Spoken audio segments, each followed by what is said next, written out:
Today's guest is Shawn Seipler, the founder and CEO of Clean the World, a social enterprise that offers sustainable, socially responsible programs to the hospitality and meeting industry. Their mission is to prevent millions of deaths caused by acute respiratory infection and diarrheal disease. Clean the World started in Shawn's garage in 2009, recycling used bar soap from hotel rooms to create new soap for those in need. Today, Clean the World is a global enterprise with over 8,300 hospitality partners, processing centers in 7 cities, and has manufactured and donated more than 84 million bars of soap, while diverting 26.7 million pounds of waste from landfill. While CTW Events, another organization in the Clean the World umbrella, is a customizable team-building experience with a purpose that enables corporate teams to build hygiene or educational kits. Since 2012, CTW Events has distributed 5.1 million kits to over 933 charity partners around the globe and supported 191,000 hours of corporate team building. In this episode, among other things, we discuss how one person's trash can be another person's treasure, the ups and downs of a startup, and the importance of mission. Without further ado, I hope you enjoy this conversation as much as I did. Shawn, thank you so much for taking the time to sit down with me today. It's my pleasure to be here, Kathy. Thanks for having me on. Now, I understand that this journey to create Clean the World began during a work trip. Could you please take us back to the beginning and share how you got the idea? So in 2009, I ran a global sales team for a technology company, and I was on the road 4 nights a week. On one of those trips, I was actually visiting Minneapolis, and it sticks out to me because I am originally from South Florida, so I have very thin South Floridian blood. But I was in Minneapolis about 40 nights a year with a couple of big accounts. So I recall many nights in my hotel room trying to stay warm and usually having a cocktail to do that. And so on one of those nights with a couple cocktails in, I started to think about what happens to the little bar soap and little bottle shampoo when I was done using it. Now, the reason I was thinking about that was because I was on a path to potentially start my own business. I wanted to go into business for myself. I've sort of been an entrepreneur from the age of 8. And I was thinking about something in the sustainability, green energy space, because as sort of a forward-looking entrepreneur, I thought that would be a good space back in 2009 to look at. So I was looking for items of waste. And again, in this hotel room one night, I started thinking that when I traveled to the next city and the city after that, I did not take the soap and the shampoo with me. So I called the front desk to ask what happened with those items when I was done. And they chuckled and told me to have another cocktail. And I said, that sounds like a great idea. Send one up, but I need the answer. What happens when I leave? They said, we throw it away. And so I thought that was interesting. I remember going right to my laptop and doing a quick little bit of research. And at that time, there were 4.6 million hotel rooms in the US. It was an average occupancy rate of about 60%, and the average night stay was about 1.2. And so I kind of put all that together and said, if all soap was being thrown away, we were throwing away at least 1 million bars of soap every day out of hotels across the US, and maybe several million out of hotels across the globe. So that stuck with me. Over the next sort of days and weeks, I went down 2 paths. One was, can I recycle soap? And I found very simple ways where you could melt it down and reform it into a new bar. Those processes it's called rebatching. So I said, okay, I think I could figure out how to recycle soap. But then it became, what was I going to do with the soap? And at this time, I'm not a philanthropist. I give money, to donations, to church, but I'm not thinking about doing a good business. I am doing this from the aspect of, financial gains, creating value, having a business that's going to do well. So can I sell recycled soap to the retail market? Can I sell it internationally? What can I do with it? And as I talk to people about it, I seem to just get some answers that were very negative with respect to selling recycled bars of soap that were previously used by other people. In that search, I found a study and then a second and a third. It ended up being about 10 studies that all showed and told me that in 2009, there were 9,000 children under the age of 5 dying every day to pneumonia and diarrheal disease, the number one and number two leading cause of death amongst children worldwide. And all these studies showed that if we just gave them soap and taught them how and when to wash their hands, that we could cut those deaths in half. So that was the real aha moment. We're throwing away millions of bars of soap every day. I can figure out how to collect it and recycle it. And there's 9,000 children dying every day. This has an opportunity to be a tremendous impact organization, something that can make a major difference for the earth and for people. So that was the birth, if you will, of Clean the World in my mind.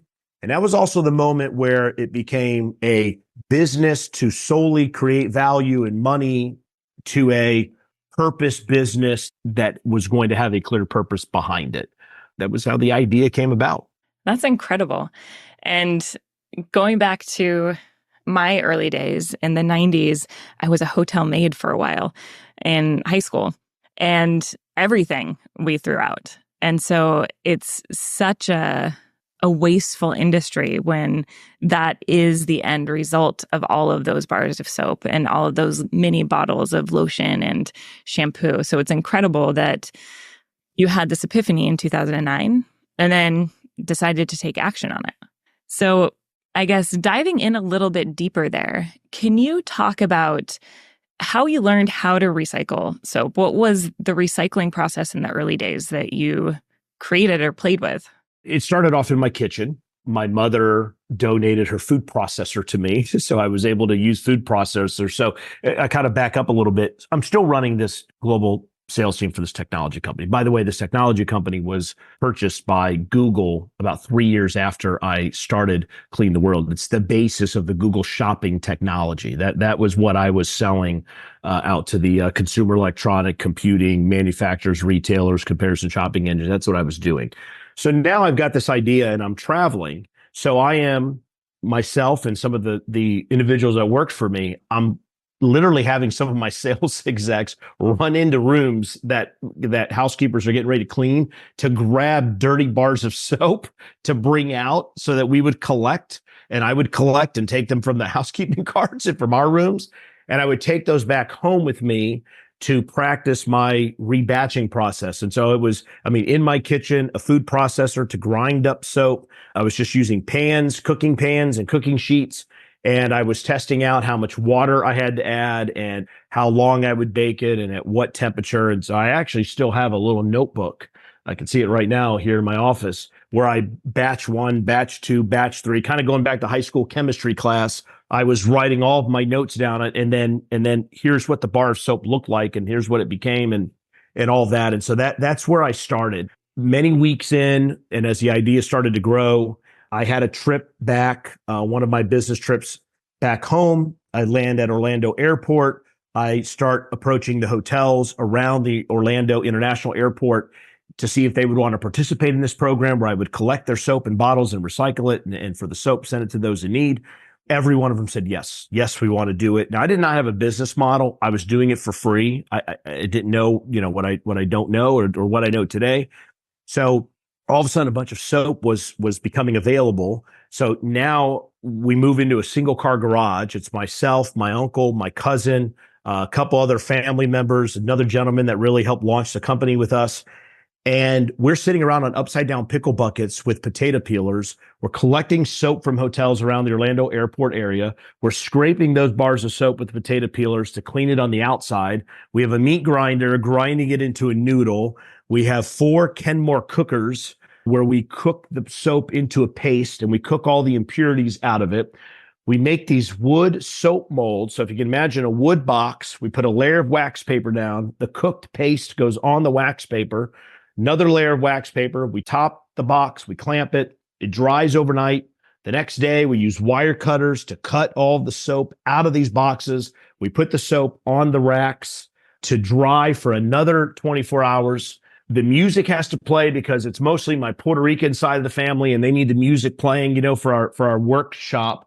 the power cuts in the house about every 30 minutes because we can't have all the cookers and the meat grinder and the fans all working at the same time. So we had to work out that. That is literally how we started in this single car garage, cooking soap, grinding soap. And true story, the first time that the police drove by the garage, they wanted to see what us Puerto Ricans were cooking. And so I, brought them in and gave them a tour and showed them the soap grinding and soap cooking, and they thought it was awesome. And that was how we launched in that single car garage. And we just worked, all of us, all day to produce 500 bars of soap, maybe 800 bars of soap. It was very, very rudimentary. It was very simple, but that's how we figured it out. And, today we have recycling centers and machines that soap manufacturers use in Orlando, Las Vegas, Montreal, Punta Cana, Amsterdam, Hong Kong. So we have obviously grown quite a bit, but that was our beginnings are in a single car garage in downtown Orlando 15 years ago. I love that story. And one of the things I love about it is how game everyone was to support this mission. So from your colleagues at a different company that were helping collect soap for you, that don't have skin in the game for this new initiative, from the hotels you approached in Orlando, giving you supply, and your family. And I don't know whether that's a testament to just how ingenious the idea is or how great your selling skills are, or a combination of both. But it's really interesting to see that piece of the story of the inspiration and all of the people around you to join the mission. Without a doubt, that is that side of our start and what we have seen over 15 years, the inspiration with hotels, 8,000 of them now participating with us around the globe, with the other businesses, the impact products that we've created, to see those companies inspired and want to help and want to do good. And yes, those early days, that was an amazing piece of it. There is kind of the other side of the story, which is what was also happening. So we did not have a business model. Hotels were not paying us at the time. We were attempting to get donations and grants and failing at that considerably. Eventually, the technology company I was at said, "Shawn, I think you're operating another business. That's not really good for the guy that's driving all the revenue for us to do something else." And I had to part ways with them. So what money I had that I was using started to go through that. And so there's a really great article you can read. The Orlando Sentinel did a piece on us called "Clean the World's Rocky Path to Success." And it goes through sort of that other side of the story, which was running out of money, losing one of my homes, my wife's car being repoed one day, the electricity cutting in the house, all that other stuff that occurred that also forced us into the business model and figuring out how to make a social enterprise and sort of bringing that business acumen and technique to this incredible mission that people were inspired by. So there was a yin and a yang there, because on one hand, anyone who ever heard it said, "This is brilliant. I stay in a hotel, taking the used soap, recycling it, number one and number two killers of children, giving it to them, total sense. Okay, great. So I need you to help fund it, help pay for it."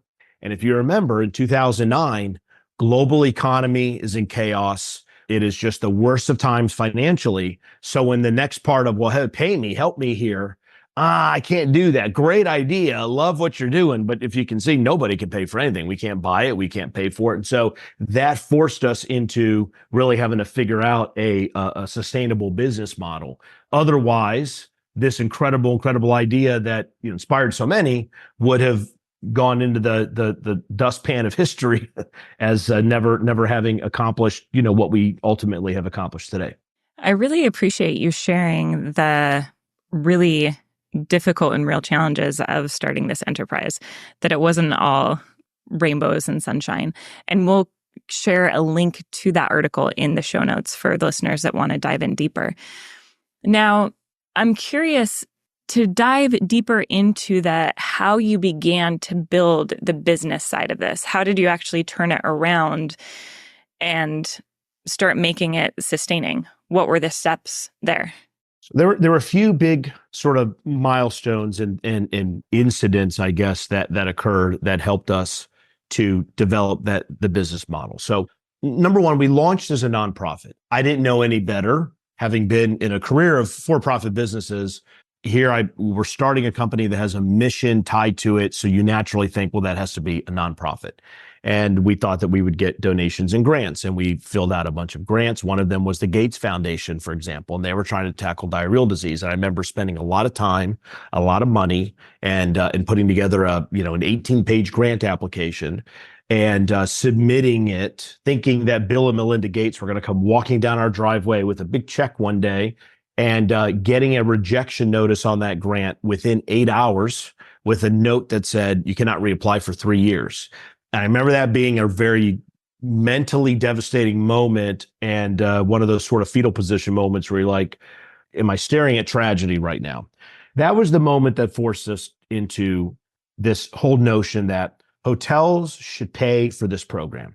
This program is a recycling program. It reduces landfill waste. It touches the lives of those who oftentimes are represented from the back of housekeeping staff. So it's touching Haitians and Mexicans and Ecuadorians and Guatemalans and so many of those. It is a great PR, marketing, media asset for the hotels. So we came up with all these value points and said, okay, now a hotel needs to pay for it. So we're going to go back to the hotels. We're going to try and get them to pay. Again, we're in 2009. That is met with a lot of resistance and a lot of this very simple statement. We love what you're doing. We think this is incredible, but we just don't think we can pay for it. Now, to put it in perspective, what we were asking for was $1 per room per month. So a 50-room hotel would pay $50 a month. A 100-room hotel would pay $100 a month. And that would include all of the pickup, if there was shipping involved, shipping, collateral pieces, PR, digital assets, just anything we need to give them so that they could operate and so that they could tell their employees and their consumers and their shareholders that they were engaging in this wonderful, green, sustainable CSR, corporate social responsibility, CSR program. And again, met with a lot of, no, I don't think we can do that. In late 2009, the local Fox 35 network here in Orlando went on a mission trip with us to our first international distribution to Haiti, to Cape Haitian, Haiti. We flew a bunch of soap over in a DC-3. We went to a church. We had 10,000 people in this church. We only had 2,000 bars of soap. The soap went away in seconds. And it was a very good, compelling piece that ran here in Orlando, and it ran in other marketplaces across the US. One of them was in New York. And the night that it ran, Katie Couric was doing CBS Evening News. Her senior producer is watching Fox, the local Fox, sees this piece.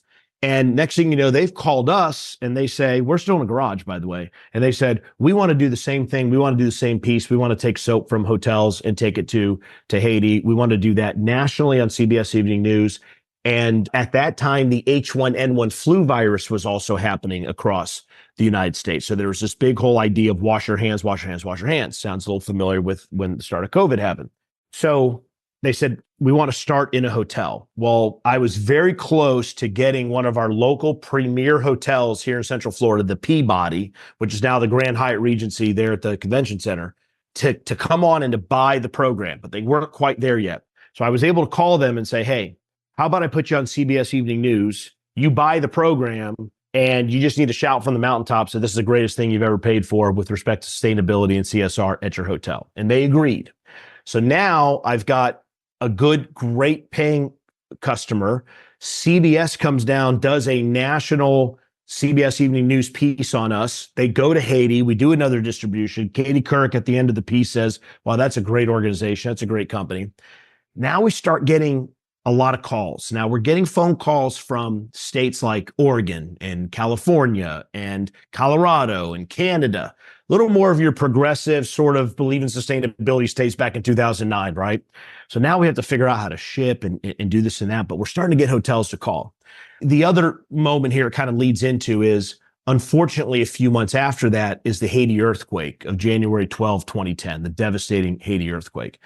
So we go into action and we are now sending a ton of soap and other products, hygiene products, medical products down to Haiti. And it just so happens that I'm down in Haiti when CBS Evening News calls a second time, says, "Where are you? We want to do a piece on you guys." And I'm like, "I'm going to a tent city tomorrow to distribute soap." So Dr. Lapoupe now interviews me. I'm in a tent city with 60,000 Haitians living in it. I have a line of Haitians behind me, and I'm handing out soap. And he calls me the Pied Piper of soap. And that ended up hitting and going out national. And now the hotels are calling. And so now we have a problem where we did not have any phone calls to now we were getting a tremendous amount of phone calls. Hotels wanted to help Haitians. They wanted to help those in need. They saw the value of the program, which brought on another set of challenges from a business perspective. But that took us into January, February of 2010. And that was really when the tide swung, which then again brought some other, sets of challenges in terms of being a nonprofit, perhaps doing a for-profit, which we have now launched and combined. In some cases, we got some breaks there. And in other cases, it was just trying to sort of leverage the next deal into place to try to get this thing to stick within the industry. Really incredible growth story. And I mean, the timeline, it looks like essentially a year. So you started in 2009 and early 2010. You already have all of this exposure and different hotels reaching out and a surplus of soap to be recycled coming into you. So the next step, how do you actually scale up your recycling capabilities? How do you move out of the garage? What are the next steps in the process? So at that point, we need capital to expand. We need more machines. We need more people. We need more collateral. We need more. And this is the next challenge. We are a first year going into second year nonprofit. We are starting to see revenue come in. But when you go to banks and say we're a first year into second year nonprofit, we do have some contracts, some revenue in 2010, banks do not want to lend to that scenario. Bearing in mind that the previous year I lost all my money, the credit's not good. You're not able to stand there and leverage anything. So that was a challenge. And as a nonprofit, you cannot bring in investors. You're down to getting people to donate. The other challenge with the donation side of it at that point was that the donors said, well, you're getting money from hotels. I see the hotels are actually paying you something. Yeah, but the hotels are only paying us like $50 a month or $100 a month. And I've got to buy a $100,000 piece of equipment and I need to hire 3 people so we were in this complete quagmire of banks didn't want to lend to us because we were a nonprofit. Investors had no way of investing and getting aside, and helping us out in terms of equity. And donors and foundations found us to not be needy enough. So that was when we determined we had to introduce a for-profit, and we needed to bring a for-profit in play. And so our initial concept was that we would create a for-profit staffing company. And so the staffing company would house the employees that did your more traditional for-profit work. Those that manufactured, that did customer service, that did sales, that did marketing, that did finance. Those were typical for-profit jobs. We'll put that in the staffing company. The staffing company will have an exclusive arrangement and operating agreement with the nonprofit. So as the nonprofit grew and added more clients and more hotel customers, then the staffing company would have to naturally grow because we had to have more staff in order to supply it. And now we'd have a for-profit that maybe banks would want to lend to because it is a for-profit, and perhaps we would get investors. So that did start to open up some lines of credit and some interesting debt, mechanisms that we put into place. Really did not have any equity players and supporters and investors, but we did get some debt facilities set up even with individual, investors.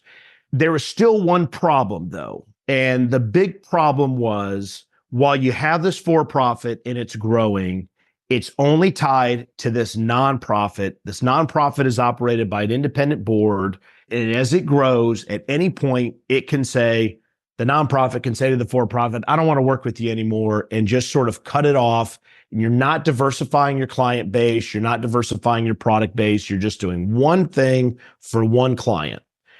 And so and this is kind of over the course of the next few years, that forced us into, and with the combination of the emergence of B Corps, so beneficiary corporations, so for-profit companies that have mission written into its charter and bylaws. Once the emergence of B Labs came out and B Corps came out, and it was okay to have a for-profit company that just went to work every day trying to make the world a better place and trying to solve social ills and environmental ills and all that, we were able to tie ourselves to that and kind of switch the business a little bit, have all the hotel contracts tied directly into the for-profit CTW Global, the B Corp. And now we had the ability with diversified clients and even with additional diversified, products, impact products, where we could get the debt, we could get the investors, and we were able to really to grow it. Now that took several years. I mean, that that whole story I told you took place from 2010 to about 2015. I mean, it took 3-4 years for that evolution to occur.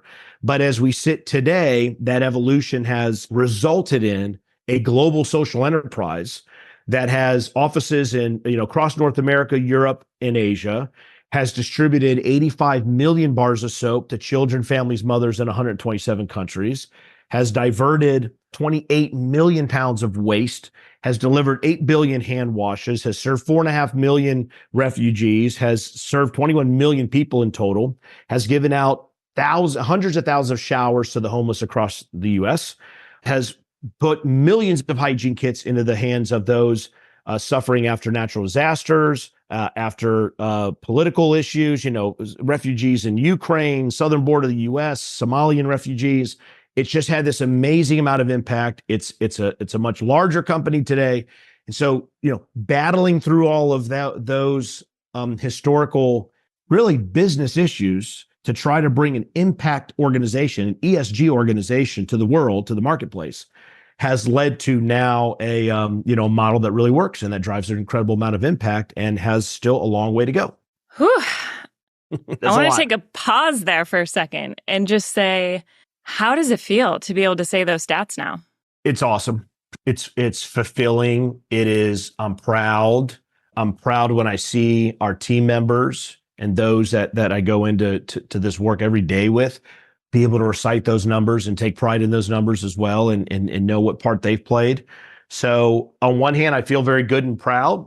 On the other hand, and is my nature, I feel like it's just the tip of the iceberg. We've just started. There's so much more we can do. There are so many issues going on today. There's so much more plastic going into water systems and landfills, and climate change is impacting every area that you can imagine. And water insecurity is occurring. And there's more and more that are falling below the poverty line globally and in the US. So I continue to see all of these issues.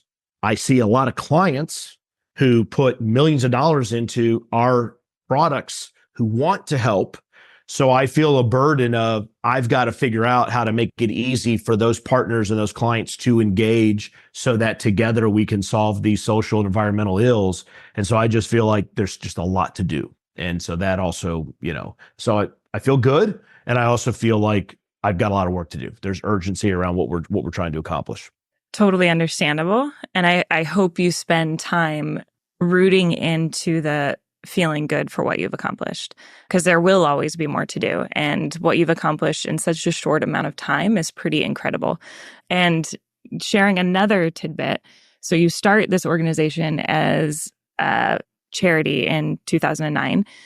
By 2015, you became the first B Corp based in Florida.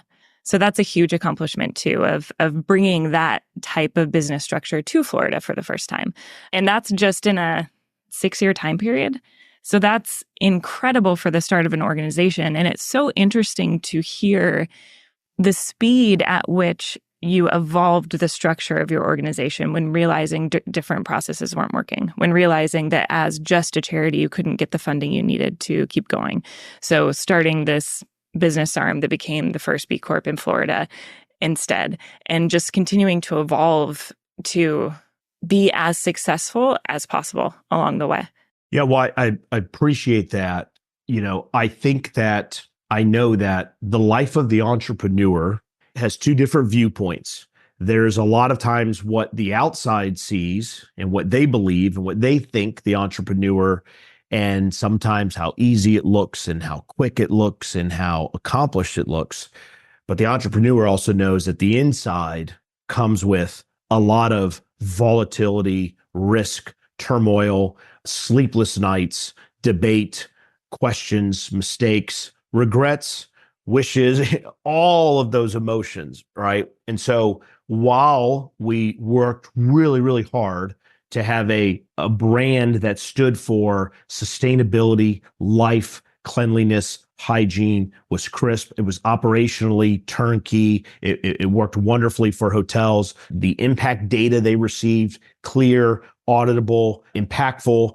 We worked really hard to do that. A lot of folks would constantly comment how great that looks, and man, with this great impact that you're driving. We're on the field. We're delivering soap. We're cataloging it. We're working with partners like World Vision, International Red Cross, UNHCR, which is the UN group that works with the refugees. We're making great partnerships. While that's happening internally, the things that we're doing, and becoming the first B Corp, and so much of that also was as a result of the pain and suffering and trial and tribulation that we were working for. The good news is, and this is what maybe one of the most important things especially for your audience to know, is when you truly have purpose, when you do something that is truly meaningful to you and meaningful to others and just lights a fire, you can deal with the trials and tribulations, the volatility and the pain a lot easier, because you have that purpose, because you have that goal in mind. And in our case, that mission and vision to help a mother not have to bury her child, to help children not have sick, not be ill and not be able to attend school, to help little girls not have to drop out of school when they start their menstrual cycle. You try to visualize it. You go, this is who we're helping. And so while you're dealing with all those other things, it becomes a lot easier with that purpose. So we accomplished a lot. We've accomplished a lot. We have a lot more to do. We feel great about it. A lot of that was a result of the things that we had to fight. But that fight is made easier when you have true purpose and true emotional tie to what you're doing, because you need that many times when you're running on fumes. So that's just an important piece. If you want to start a purposeful business, if you are considerate of conscious capitalism and social entrepreneurship, make sure you have a mission and a cause that you wholeheartedly believe in, and you understand the impact you're going to drive, because it is harder having a business that is a mission-focused business. It's harder. It's easier today than it was 10 years ago, and I think it'll be easier 10 years from today, especially as Gen Z and millennials really, as a transfer of wealth occurs to them, because they are so socially conscious and care so much about, sustainability and social impact and, the environment and all that. But it's harder. It's harder today. There's a lot of capital, but there's not as much capital as if you're starting the next tech business or the next, real estate business, or, whatever the more traditional businesses are. So that purpose really has to help drive those additional challenges that you'll run into. But, I would have it no other way. And it has helped me. That's for sure. Thank you for emphasizing the importance of purpose and mission to get through the really difficult challenges of creating a social enterprise. Now, I want to dive a little bit into the different arms of your business. So Clean the World became your B Corp, the for-profit. The original 501c3 became the Wash Foundation. Can you talk a little bit about how these two distinct entities are interrelated? Yes. And just a little clarification. So you had it correct that the Wash Foundation is the 501c3 that was previously named the Clean the World Foundation. And that's a global NGO nonprofit, part of the United Nations Global Wash Cluster, and is responsible for all the programming, the mission impact, the programs we have in the Dominican Republic, the Soap in Schools program, where we're putting hand washing stations and teaching teachers and children how and when to wash their hands, and the Soap in Clinics program that happens in Uganda, along with the Soap in Schools, along with the feminine hygiene and microfinancing. Those are all operated and effectuated by the Wash Foundation. As I go to the B Corp, the B Corp holding company, if you will, is called CTW Global. So CTW Global has 2 or 3 distinct products. One is Clean the World. Clean the World is the soap and plastic recycling company to the global hospitality industry. Now, interestingly, there's less soap coming out of hotels, bar soap, and there's a lot more plastic coming out of hotels. And we're recycling a lot more plastic. And the ratio is much heavier towards plastic than even 2 or 3 years ago. So that company is really becoming, as much as we still get a lot of soap, it's also becoming a circular plastic recycling, company. So that's one brand. The other brand we have is CTW Events. That brand puts on the fun team building, volunteer sort of activities that major corporations will purchase from us to engage their employees in a give back event. And they do this all across the globe. So we do it across the US, across Europe, across Asia. And so these are people all coming into a convention center or a ballroom, and they're building tens of thousands of hygiene kits or backpacks or food pantry boxes that they are donating to local homeless shelters, relief organizations, or refugees. And so, just think awesome companies like, Amazon and JP Morgan Chase and Deloitte, and these are some of our clients, and their employees are coming together during conferences and events, and they're having a give back opportunity where they will build hygiene kits and we'll have a fun, energetic. And so that's an events experience company that helps people and helps their employees have these awesome experiences. By the way, not only do we do those on site at events, but we have a at home option, our Soap Safe Live boxes, whereby employees who do not attend the events but are staying at their homes, they can actually get boxes sent directly to their homes. They can also build the kits and backpacks and then donate them to their local homeless shelters and relief organizations. So post-COVID, we went all remote. So we had to create this product to come out of the on-site convention centers and go in the homes. Now we do hybrids where we do both on-site and remote. So we have that product. And then our last one that CTW Global operates in partnership with the Wash Foundation are the Fresh Start Wash and Wellness mobile hygiene units. So these are 40-foot trailers that have 4 beautifully designed custom showers in them. We deploy those. Right now we have them in Central Florida, Southern Nevada, across Las Vegas, Clark County. We have them in Tulare, California. We have it in Aurora, Colorado. And so this is a program that municipalities typically engage with us. We also do some public-private partnerships. So we have some partners like Hilton and Caesars Entertainment and Las Vegas Sands that have also put private dollars in. And so what we're doing is we're engaging those experiencing homelessness to come get a shower. And when they do that, we have wraparound service providers. So we are also engaging them with education, job placement, home placement, detox, drug rehab, IDs, legal work, and we're helping them get on the continuum from homeless to homed. So coming out of my tech years, we created products. The idea now is we create impact products. Some of those impact products are sold by the for-profit, by the B Corp, to hotel companies and all major corporations and municipalities to help those locally and abroad. And then we have the global nonprofit that effectuates change and also does its own fundraising and its raises so that it can do additional work within the realm of microfinance and education and its work. And the two structurally work with each other through operating agreements that are tested through the IRS's safe harbor reg. So to get a little technical, when you have a for-profit and nonprofit that work together very closely and have what are considered interested parties, like myself, who owns one entity and also sits on the board of the other, you have to go through these tests. So you have to have an operating agreement. Those companies have to operate at arm's length. So separate checking accounts, separate bank, separate, invoices and payables and all that. The operating agreement has to be valued by a third-party independent valuator. So somebody else has to look at the value of the contract and go, okay, this is a fair contract. This is not, one entity is not overburdening the other. And then lastly, a majority of the disinterested board members of the nonprofit, so would not include me, right? The majority of those disinterested board members have to approve that operating agreement, have to vote on that.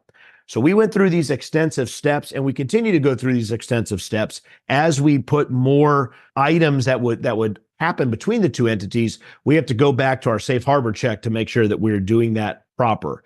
And so it's also important for us to educate. We educate our clients, we educate the consumers. I lecture at colleges around the world on these models. I went to 6 colleges. I do not have a degree, but I lectured at Harvard. So to me, that's a That's a that was the lecturing got me something. I don't know what, but this is what we talk about. We talk about these models and how it works.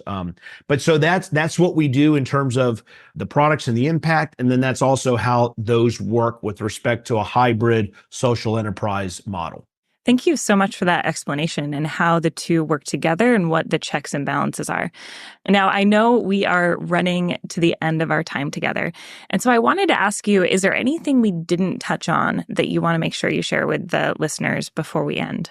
Well, we have recycling operational centers and volunteer centers in Orlando and Las Vegas. So those are two of the most traveled cities in the US. If you find yourself there, we would love for you to come volunteer. You can also, of course, do those hygiene kit builds in any city across the United States and for the most part across the globe. We also have a very unique soap museum in Orlando. It's one of the largest in the world. The gentleman and the husband and wife, Louis and Fortuna Spitz, who donated it to us. Louis Spitz unfortunately passed away last week, and so his legacy lives on. We have soap bars from the 1700s, the 1800s. We have washer machines from the 1800s, early 1900s. We have the history of soap and how it was industrialized. We go all the way back from Mount Sapo, where soap was originally created, invented, discovered in the ancient Greek and Roman times, and then all the way through the industrialization and soap with the stars and soap operas and trading cards, and it's incredible. So if you're in Orlando, we'd love for you to come check out the Soap Museum. I guess one of the things that I would say as we get close to the end is 15 years later now, I'm a firm believer in people deciding to start a business to help other people, to make the world a better place, to solve social environmental ills, but by using smart business technique and acumen to do it. That's what is needed. We cannot rely on government and government money to solve our problems. Okay. The public sector just doesn't have it. And frankly, it's inefficient. And there's a lot of issues around that, right? We need the private sector to really believe in and to buy into and to drive the change that the world needs. And private business is doing that today. They are being driven by the consumers, right? The baby boomers on the top end, most philanthropic generation in the history of the world. The largest transfer of wealth is starting to happen into Gen X and millennials. They're the more socially conscious generations, and the phone and the internet and our ability to quickly see all the bad things that are going on across the globe drive inside of people the desires to want to make a difference. Everybody is aligned to do it. There are wonderful opportunities to start businesses that make the world a better place. And so if you have a desire, if you have a thought, hopefully there's a little bit of inspiration here, which is go for it. Go do it. I think too, the stars align. I think certain things will happen for you. You'll get certain breaks. I can look back at our 15-year track and as though it was hard and though it was just like every other entrepreneurial, a track, there were also some breaks that we received and things that I think went right for us simply because we were trying to do the right thing and trying to help people, and that not to get into, religion, stars, whatever. I think there's a good ether out there that'll help you. So if you're thinking about it, let this be the voice that tells you to go do it. Go make the world a better place. Use your time on this earth and use your business skill. That's the necessary piece that we need. We need that smart business skill brought to driving the help and the need that is necessary across the globe. And go for it. Make it happen. What an incredible, encouraging invitation to all of the listeners. Thank you for that. And thank you for coming on the show and sharing the incredible journey, the ups and downs that Clean the World has been through. It's been my pleasure, Kathy. Great, engaging discussion here today, so I do appreciate that. Thanks for having us on. What a great conversation with Shawn. I wanted to take a moment to share 3 of my key takeaways from this conversation. Number 1, ever notice how a simple, easy to understand mission can light a fire in your belly? It's like a roadmap guiding us through the twists and turns of our journey. When a mission speaks to our hearts, it's not just a statement. It's a call to action that inspires us to roll up our sleeves and get to work. In a world buzzing with noise, clarity is a powerful lightning bolt. leading us towards meaningful change. Number 2, amidst the complexities of execution, it's essential to stay true to your why, not your how. While strategies and tactics may evolve, and chances are they will evolve, the core purpose or your why remains constant, guiding decision-making and fostering authenticity. Staying true to our why is like finding our true north. It keeps our actions grounded, reminding us of our core values and passions. And number 3, we need more people rolling up their sleeves and using their intellect, creativity, and business knowledge to dive into the world of social enterprises and accelerate the business revolution. The power of social enterprise is in the marriage of business savvy with social impact. It's the marriage of purpose and profit. These changemakers aren't just dreaming of a better world, they're building it, one impactful venture at a time. Thank you for tuning in to the Purpose and Profit podcast. By giving visibility to these stories, we hope to influence other business leaders to become a force for good. Sometimes the only thing that's needed to create change is showing there's a different and a better way to do things. So in support of that mission, if this episode resonated with you, I ask you to send it to a friend. Bring even more visibility to these leaders that are using business as a force for good. And subscribe to the podcast to make sure you don't miss future episodes. Lastly, this podcast is for you, the listener. I'd love to hear what resonated with you, or if you have a suggestion on who would be a great guest for the show, let me know. Please send me a note at info@kathyvarol.com. That's info@kathyvarol.com. Until next time.